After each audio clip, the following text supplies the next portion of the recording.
making new friends and frenemies. Their jealousies and angers and breakups and hookups. But at that top university, UNC, did it lead to murder? I just never been so shaken up by anything. The unsolved killing of a wildly popular co-ed. She instantly caught the attention of men on this campus. And tonight, police are bringing in 2020 and you to help crack the crime. Yes. You're giving us unprecedented access to this case. Why? As her anguished parents launch their own investigation. I hear her say, "Oh God." She screams, "Oh God." It's just my baby girl's voice. We're taking you through the final hours of a girl named Faith. After a late night of dancing in a college town. You see them on video walking out? Yes. Security footage never shown until now. Our interviews with friends and neighbors. What did you hear upstairs in that apartment? And astonishing new technology from just a few drops of DNA. What could be the face of the killer emerging right in front of you. Tonight, join the investigation where anyone could be a suspect. I just want to talk to you for a second. Do you have a second? Not knowing who you can talk to, who you can trust. Love, hope. We're going to do it. We're going to get the guys, I promise you. And faith. Good evening, I'm Elizabeth Vargas. And I'm David Muir, and as we come on the air tonight, a killer still on the loose. But by the end of this hour, you will have in your hands what may be the portrait of that killer. And authorities are hoping that you can help a desperate family find answers. This month is the anniversary of that college murder 4 years ago. And tonight, 2020 is revealing information that has never been seen by the public before. So join us on Facebook and Twitter. Become part of the investigation. Here's Ryan Smith. Welcome to the spring commencement at the University of North Carolina at Chapel Hill. It's graduation day 2014 in Chapel Hill. Faith Hedgepeth was supposed to have been here. She was supposed to have dressed in Carolina blue, waved triumphantly to her family, and basked in the achievement of a degree from the nation's oldest, and they'd say best public university, and of course, a perennial basketball powerhouse. This is the place that she had wanted to come all her life. This was her dream. All degree candidates, please rise. That was the dream. Congratulations. 911, where is your emergency? But this is the reality. I just walked into my apartment and my friend just like Cindy unconscious. How old is she? She's 19. Is she breathing? I don't think so. Okay, listen to me. There's blood everywhere. There's what? There's blood everywhere. Faith's mother, Connie, is called. She said, "Well, Miss Hedgepeth, I'm sorry to tell you, but Faith is dead." The stunned matriarch relays the news to the family, including son Chad. He said, "What is it, Mama?" I didn't know what to think. Faith's dad, Roland. I say, "You sure, Connie?" To daughter, Rolanda. I said, "What?" And I just collapsed. So sparse are the initial details, the family is left to wonder exactly how Faith died. Did she get caught up with the wrong people? Was she just at the wrong place at the wrong time? Did she commit suicide? Breaking news is first at 6. But it isn't long before WTVD, the ABC-owned station in Raleigh-Durham, starts reporting details about the case. Police are treating Hedgepeth's death as a murder and say they don't believe it was a random act. We want to know everything. We want to know why. UNC was supposed to be a beginning for Faith, not the end. She received a scholarship, full tuition all the way through graduate school. That scholarship was the ticket out of her tiny hometown of Hollister, a place filled with good people, but little else. Faith, a Native American, grew up a member of the Hallowasaponi tribe. A native people who've called this part of the country home since before there was a country. It's a place Faith promised to return to one day. It meant enough to her to want to come back and help her community after she achieved in life. Absolutely. That was home to her, and she wanted to make a difference. The transition was not always smooth. At times, the grades suffered. So adjusting to the class load was a bit difficult for her. So she did struggle academically, but she decided not to give up on Carolina and attaining a Carolina degree. What was never in doubt was Faith's ability to connect with others on campus. Faith was a very social person. She instantly had connections on campus, and she instantly caught the attention of men on this campus. She just smiled all the time. I know I'm a smiler, but she had me beat. She definitely knew how to kind of make you feel safe, make you feel happy. The band of sisters quickly forms. In her freshman and sophomore years, Una and Patty, roommate Karina, and friend Marisol Rangel become tight with Faith. She had friends everywhere. She would make friends so quick. And there were plenty of other friends to make. Faith Hedgepeth hits the books by day and the social scene by night. She liked to dance. She liked to be in a loud room full of people talking. She enjoyed going out. She's certainly not alone. UNC students know how to throw a party, and at this school, everyone's invited. But Faith maintains her priorities, at times holding down 2 jobs. While waitressing at the Red Robin, Faith posts on Instagram. A customer has added a heart around her name on this bill. Faith mocks her uncanny ability to charm with a caption on Instagram that reads, "I make my guests fall in love." She will be dead 5 days later. When her roommate Karina comes home and makes that emergency call, which will itself become part of the mystery police now want you to help solve.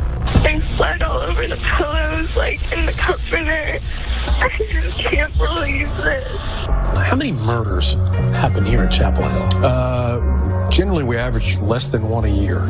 Chief of Police Chris Blue doesn't just protect a town. He must protect an image. The university is one of the state's largest employers. When co-eds turn up dead for mysterious reasons, students start worrying about safety. The lack of information has students who did not know Faith on edge. We just want answers and kind of give us a little peace. That's bad for business. The pressure to solve this case is immense. We don't stop. We don't quit. The police focus on the unsentimental business of investigation, and there is no shortage of evidence. We're trying to make some sense of the literally thousands of pieces of information that are coming in and prioritized. But in the absence of an arrest, speculation rules the day, and everyone has a theory. I do believe Faith's death was a personal vendetta. I don't believe that this was random at all. Coming up, did being the life of the party lead to Faith's death? Was there a frenemy inside her own social circle? And is that person hiding in plain sight? You don't know who you can trust. You don't know who you can talk to. And later, your very first look at a high-tech image that may reveal the killer's identity. When we return. 2020 continues with love, hope, and faith.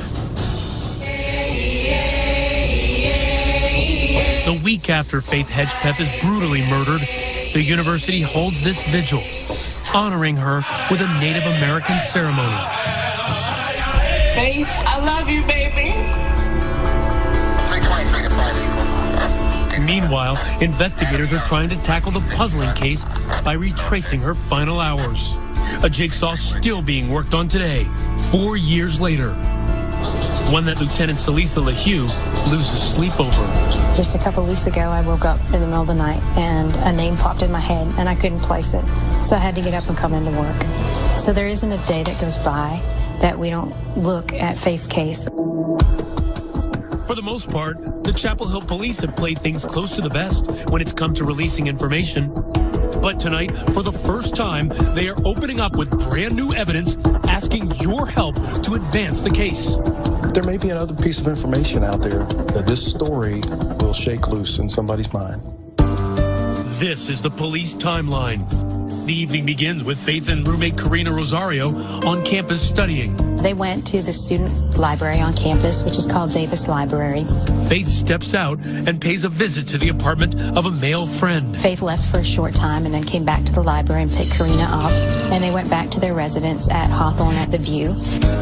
Hawthorne at the View was the name of an apartment complex. This overhead shows exactly where the two lived. You have to follow the road all the way to the end to find it. They shared the second floor apartment, number 1502. Did you find any surveillance video from this complex? There was no surveillance from this complex. Inside the apartment for only 30 minutes, the teens are now ready for a night of dancing. Police say they locked the door behind them. About 10 minutes later, they enter the popular Thrill nightclub on Rosemary Street.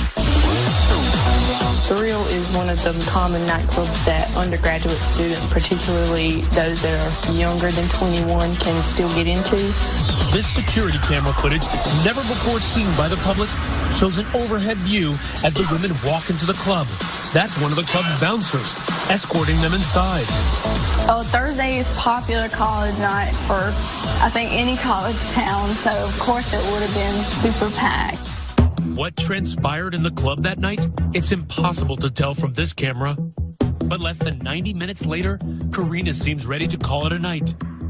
Yes, she did indicate that she wasn't feeling well when she left the club. That's Karina walking out first, followed by Faith. They spend a few moments talking to a man outside. By 3 a.m., the women are back at the apartment. What's about to happen next looks like the telltale signs of major guy drama. At least to this guy. There were a lot of men that liked Faith. There were a lot of men that liked some of the other young women in this case. Columnist Tom Gasparoli has been following the case for years. They're very attractive women, and their jealousies and angers and breakups and hookups.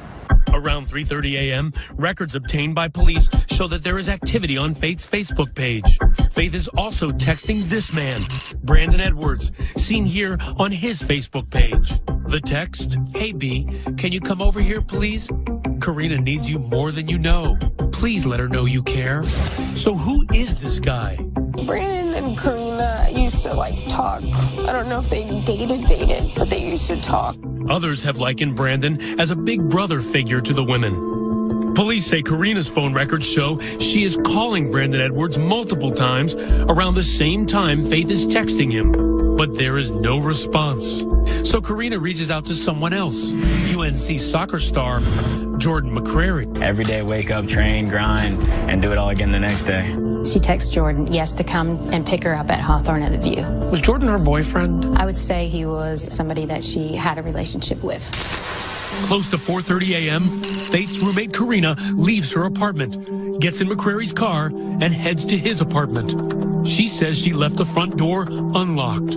At that time, when she left the apartment, she knew Faith to be in bed, in the bedroom.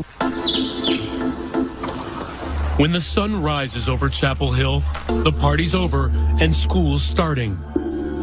Karina needs a ride home to pick up a paper for class and then head to campus. When she can't reach Faith, she calls Marisol Rangel for a lift. So I picked up Karina and we came back to the apartment and we saw her car. So I'm like, oh, she probably overslept. It is nearly 11 a.m. The two climb the stairs and enter the apartment. They call out Faith's name, but get no response. All I remember is just calling her name, just because we knew she was there, like, Faith, Faith. That's when we went to the room. And we found her. So Faith was found deceased, partially nude. There was a lot of blood in the bedroom, and she had suffered what appeared to be severe head trauma. When police arrive, they see this near Faith's body. This photo, revealed for the first time, is allegedly the murder weapon, an empty bottle of rum. That murder weapon that you mentioned, that bottle, what condition was that in? It was a Bacardi bottle, and it was covered in blood smudges. It was a brutal death. Did it seem like there was forced entry going into the apartment? No, there is no sign of forced entry. Semen is also discovered on Faith's body. Investigators use it to generate a DNA profile. They're convinced that DNA belongs to the killer and that he may also have perpetrated a sexual assault. Is it more likely than not that she was raped? Yes. In the search for Faith's killer, that DNA profile will become sort of a glass slipper. But who will fit it? Next, police turn their attention to an aspiring rapper who lives nearby. Did he have the motive for murder? He told them that he would kill the both of them, especially Faith. And later, a maverick private investigator sets his sights on another target. That's next. When a college student is killed, the problem isn't a shortage of suspects, it's the surplus. Faith knew hundreds of people. She was very personable, loved by many. So as time went on, it grew and grew. With a young, socially outgoing victim at the center of the case, the cell phone records and social media connections alone give police a vast supply of leads to run down. How many people have you pursued in this case, either for information or as a possible person of interest? Over 1,800. It just boggles the mind when I hear the number, but how hard is that investigation for you to narrow down? You know, it's difficult. Again, Faith was very outgoing. She had a lot of friends. Chapel Hill investigators were able to link multiple men to the murdered UNC student. Police say some of the men were reluctant to provide DNA, while some flat out refused. Think about this. In just the 90 minutes Faith spent at the Thrill that night, police learned that she mingled with a veritable rogues gallery. There was the crack dealer and gun runner who was also a police informant. An unstable student who police say once threatened to shoot his mother's boyfriend in the head. And the guy Faith walked out of the club with. Cops say when he was later interviewed, he made suspicious statements. All were later eliminated through a DNA process. But checking out each and every story is proving to be a time-consuming process. How do you rein all that in? You'll eliminate them fairly quickly, but you still have to find them and you still have to interview them. And that can be labor-intensive. So, 3 frustrating months after Faith Hedgepeth's murder, the Chapel Hill PD asks for help and gets it. The FBI comes on board and develops a profile of the killer. Former FBI profiler Brad Garrett, now an ABC News consultant, says a profile can perform a useful, and in this case vital, function of narrowing down the suspect pool. The FBI's Behavioral Analysis Unit tells the Chapel Hill police they believe the killer knew Hedgepeth. You look at all of these head injuries and think about how they were inflicted. You're talking about being as close as you and I, hitting you in the head with a bottle. Where you're looking at me, I'm looking at you. You can't get much more personal than that.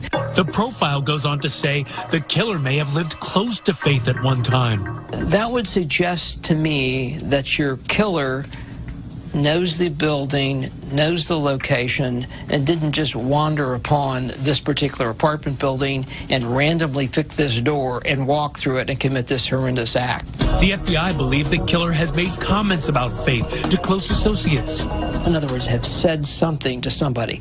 Not as direct as, I killed her, but something about that sort of puts him in this case. And the profile says the killer may take an unusual interest in the case. They want to look at every news presentation. They want to read every article. They want to go online and talk about it. Chapel Hill police say the profile matched some of the traits of Eric Tacoy Jones, a local rapper trying to make it big.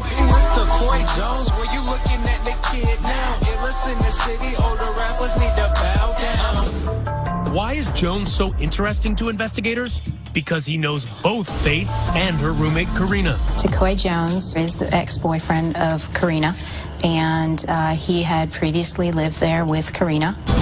The two dated until the relationship went sour after Jones allegedly got violent. He was very jealous of Karina, and who she could talk to and what she could do. Court papers allege the rapper came into apartment 1502 and was verbally abusive to Karina and pushed her to the ground. 5 days later, Jones allegedly broke into the apartment after Karina had the locks changed. So she brought a restraining order against him? Yes. Faith apparently didn't approve of Eric's approach to dating. And a neighbor named Joy said Faith played an active role in seeing his relationship with Karina end. Faith drove Karina to the courthouse to fill out the paperwork to get the restraining order.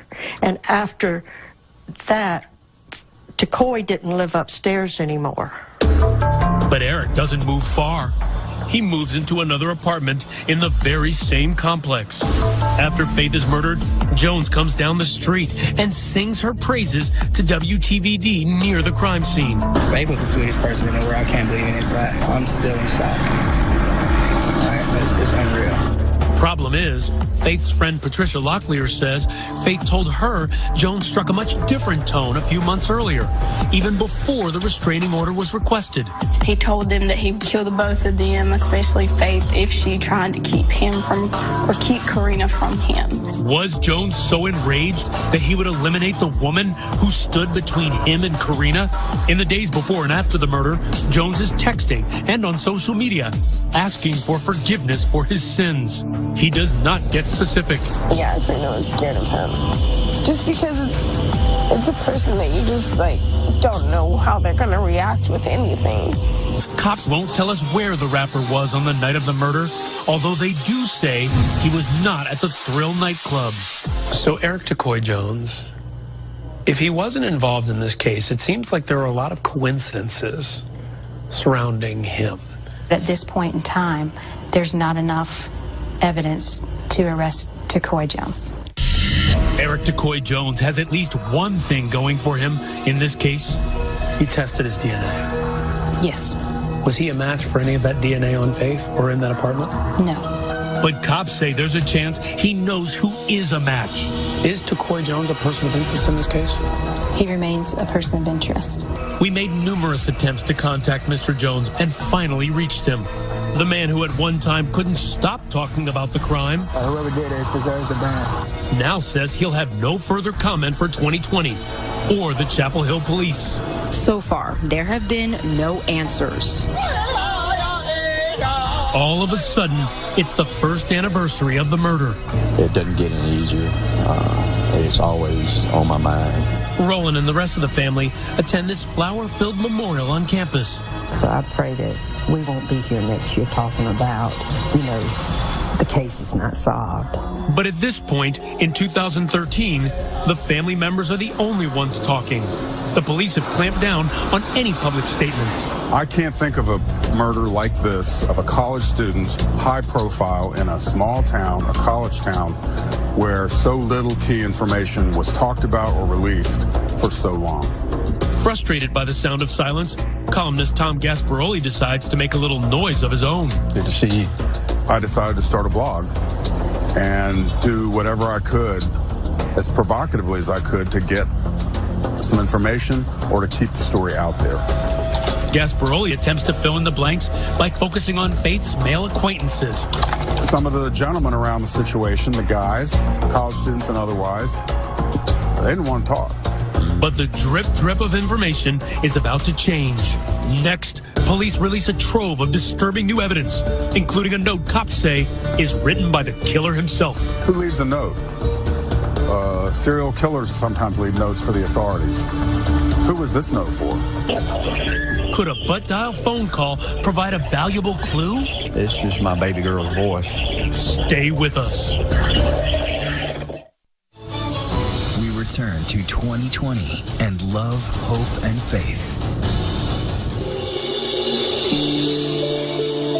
The case that nearly everyone assumed would culminate in a quick arrest is now moving at a glacial speed. Nearly 2 years later, and with at least 2 agencies investigating, there have been no arrests. With each passing day, frustration grows. I know that police officers probably have a lot of different cases, but it's when it's someone that close, it's you want an answer.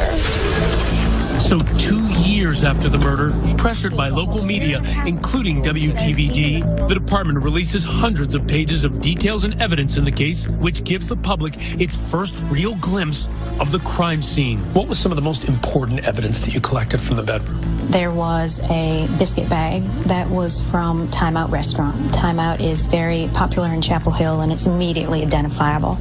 Faith had gone out the night before, stopped at Time Out, and brought food back to the apartment. But now, that same bag contains 5 angry words. On the bag was some writing that said, "I'm not stupid, bitch, jealous." What did you make of that? Obviously, big evidentiary value. The note is found on the bed. It is written in pen. Police say both the note and the pen have the killer's DNA on it. So police believe he wrote it. But here's a puzzle. While the room is covered in blood, the note is not. My biggest concern about the note was that there was no visible blood on the bag or anything. Police say the cleanliness of the note suggests the killer's hands, once bloodied after using the bottle as a murder weapon, didn't flee immediately. Instead, he may have taken his time to wash his hands and write that 5-word screed. Adding to the mystery, police can't say for sure who the note was left for. As to the intended target, per se, about the note, there were 2 residents there, and it would make sense the note was left for one of them. I think that Karina knows what happened to Faith. Faith's father, Roland, has long suspected that Karina is the key to the case. 911, where is your emergency? He is among a group of people who find her 911 call questionable. For starters, we know that Karina came to the apartment with Marisol Rangel, yet Marisol is never mentioned or heard on the call. Well, the 911 call was made a little after 11 on Friday morning by her roommate, Ms. Rosario. It sounded as if she were the only person in the apartment. She was not. Columnist Tom Gasparoli also finds it odd Faith's name is never uttered on the 8-minute phone call. The caller was talking about my friend. I just walked into my apartment and my friend just like turned you unconscious. She never said Faith's name. When you touched her, how did she feel? She felt cold. She never said, oh, Faith, oh my God. She's in my bedroom. What happened, Faith? Downstairs neighbor Joy says Karina also had a memorably serene demeanor as she exited the apartment to await the police. That's the striking thing. You would never have known that they had just come from discovering what turned out to be horribly brutal murder scene. Roland's mind churns with questions. Was Karina expecting to find Faith's dead body that morning? Did she know someone was coming to the apartment that night with bad intentions? And fueling his suspicions, another clue that keeps him up at night. You're listening to a voicemail that came from Faith's phone on the night of the murder to her friend Una Chavis. It was probably unintentional, the result of an accident we've all made. She's notorious for doing a butt dial phone call where she accidentally calls somebody with the phone in her pocket, so I just assumed that was what it was. If it sounds undecipherable to you, you're not alone. But when we brought Roland into WTVD to tell us what he hears, he was unequivocal. I hear screaming in the background. His Faith's voice. We're screaming. Please. Get off me. Roland's assessment is simple. His daughter is in grave danger. It's just my baby girl's voice, and I know her voice. The distraught dad searching for closure? Maybe. But friends hear Faith too. I do hear her voice, and it does sound like she's yelling, maybe upset, maybe trying to get somebody's attention, but she does make some type of noise. And she's my friend. I knew her for 2 years. I talked to her every single day, so I'm sure that it was her voice at that point. We brought others into the studio for a listen as well. Gasparoli says what he hears sounds like an argument. Well, right there. Possibly the 2 roommates fighting. And possibly a prelude to murder. It sounds like there's a female who's very angry, very intense, speaking in staccato. Police will say only that the timestamp and the voicemail itself confirm that it was received while Faith and friends were at the Thrill nightclub. Listen to what could be music. There is speaking and or music in the background.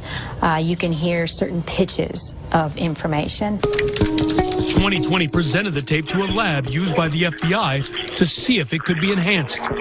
They said it could not. The voicemail, where is your emergency? The 911 call, the testimony of the downstairs neighbor. We tried to get some clarity about this from Karina. So, after numerous attempts to reach her, Karina? Hi, I'm Ryan Smith with ABC News' 2020. We went to talk to her ourselves. Yeah, I just wanted to know if there was a chance for us to talk to you. We just want to clear the record on the Faith Hedgepeth case and really just kind of get your story out. Is there any way that we can talk to you at some point? We just had no other way to reach you. She did not want to talk to us, but she has been talking with police. A lot. How many times has the Chapel Hill Police Department interviewed her? I would estimate over 10 times. Has she been cooperative? Yes. From that 911 call, do you think that there was something that Karina was hiding?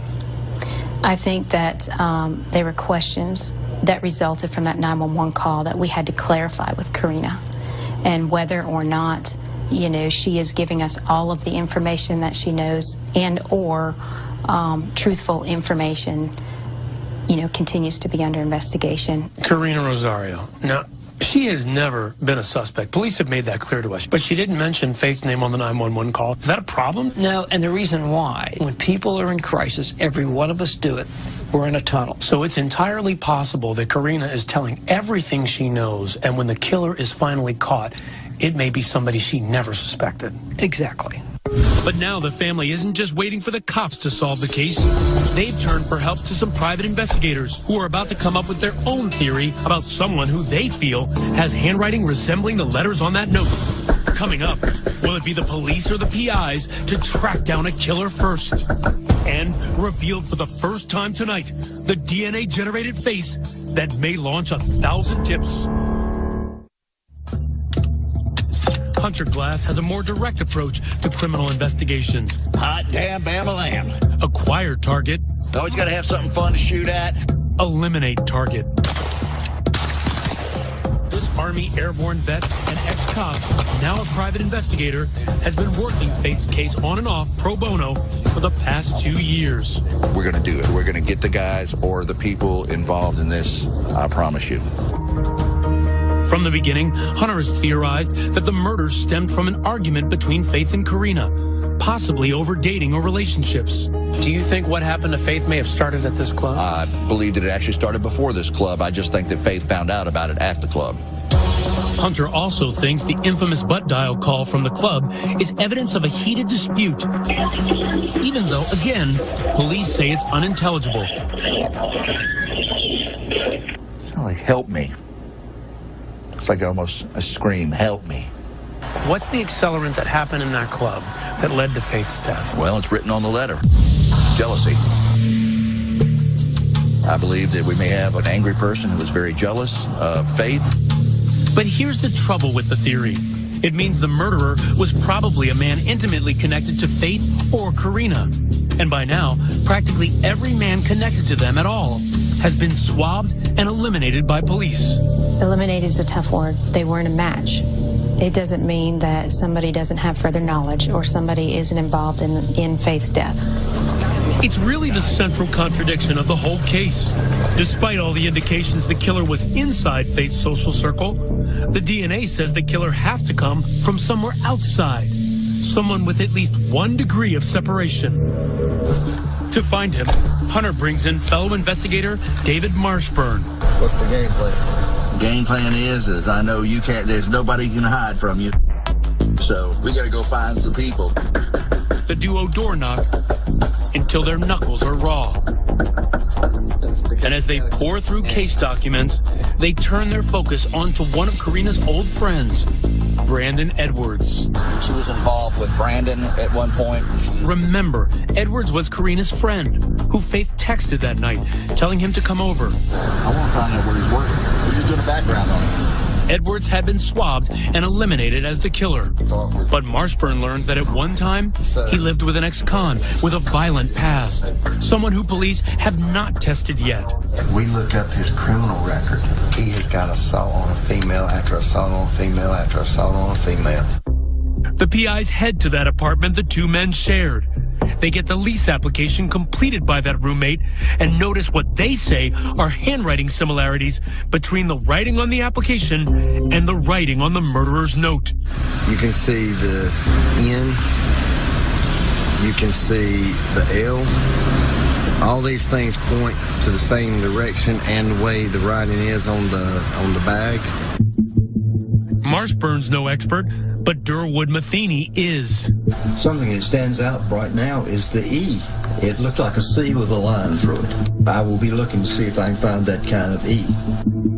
With a trained eye and decades of experience as a forensic document examiner, Matheny agreed to take a look at the writing sample at Marshburn's request. Him just committing a murder and writing this note, does that make a difference in his handwriting? versus him being calm or nervous? It could, yes. And also, surface that he writes on. If he was writing on a counter or against the wall or on his leg, this can change handwriting. Just observing, am I on the right path, maybe? From what I've seen, I do see some similarities. Matheny's preliminary exam sees enough similarities to warrant further study of other samples from the same guy. Marshburn turns over his findings to the Chapel Hill Police Department. And even though there's no clear connection between this man and Faith, tonight, police are looking to get a DNA sample from him to match against the killer's profile. He could be a suspect in this case. I don't know. All I'm suggesting is I wouldn't hang my hat on this handwriting situation based on the limited sampling that you have. But the police are pursuing their own lead, generated by something so high-tech, it makes CSI look like Sesame Street. DNA taken from the semen at the crime scene and sent to Parabon Nano Labs in Virginia to come up with a composite of the killer. What Snapshot is doing is treating the DNA like a blueprint, because in that genetic code is the information for how to build that person. There you go. It's called phenotyping, the science of predicting physical appearance through DNA. A Snapshot predicts eye color, hair color, skin color, freckling, face morphology, and ancestry. So is this person very fair or fair? Each trait prediction comes with a measure of confidence. In this case, all are fairly high. This person has dark olive or light olive skin, brown or hazel eyes, most likely has black hair. Most likely this person has 0 freckles, but we can't exclude that they have a few. We typically see this profile in Latino individuals. The Snapshot is not your typical police sketch. The 3D image looks real. They've been used in dozens of police investigations around the country. Now look closely. Tonight, 2020 is revealing for the first time the image that the lab and the police say could be the face of a killer. We can be very confident that this is not a white person, this is not a person of African descent, and this is a person who is very strongly Latino. Do you recognize this man? And critically, do any of Faith's friends? See what's next. Love, hope, and faith continues on 2020. It's been nearly 4 years now since UNC student Faith Hedgepeth was murdered, and her killer has still not been found. We've just revealed to you this remarkable facial composite generated from the DNA of Faith Hedgepeth's murderer. Tonight, the question, will it make a difference? Will someone watching tonight who knows this man and the truth finally decide to speak up? Everybody out there has a conscience, and someday somebody's going to say something that leads us to that one bit of information that we need. We showed the picture to Faith's friend, Marisol Rangel. That doesn't even look like anyone I know. Police say Karina's seen it, but it didn't ring any bells. As for the men involved, Eric DeCoy Jones, Brandon Edwards, Jordan McCreary, none of them agreed to meet with us. Just last month, a group of fresh-faced freshmen took up residence at UNC. They will walk the same campus as Faith, but have no memory of her at all. I've never heard that name before. No, I have not. But back in Hollister, where Faith grew up, they will never forget. Each year, the family holds a fundraiser and gives 2 scholarships. They want Faith's spirit to live on in other young women. This is the right thing to do to kind of keep her name and her memory alive and do it in a positive way. And despite 4 grueling years, Chief Blue remains resolute. If you were to put a percentage on this, what chance do you think you have of solving this case of finding Faith's killer? 100%. For family and friends, anything less simply won't do. If I could say anything, I'd probably say I'm so sorry that this happened to you, but I'm sure she's enjoying life in another universe that's much better than here. Sorry, I'm crying, guys. I'm Elizabeth Vargas. I'm David Muir. Thanks for watching on a Friday night, and from all of us here at 2020 and ABC News, have a good evening and a great weekend.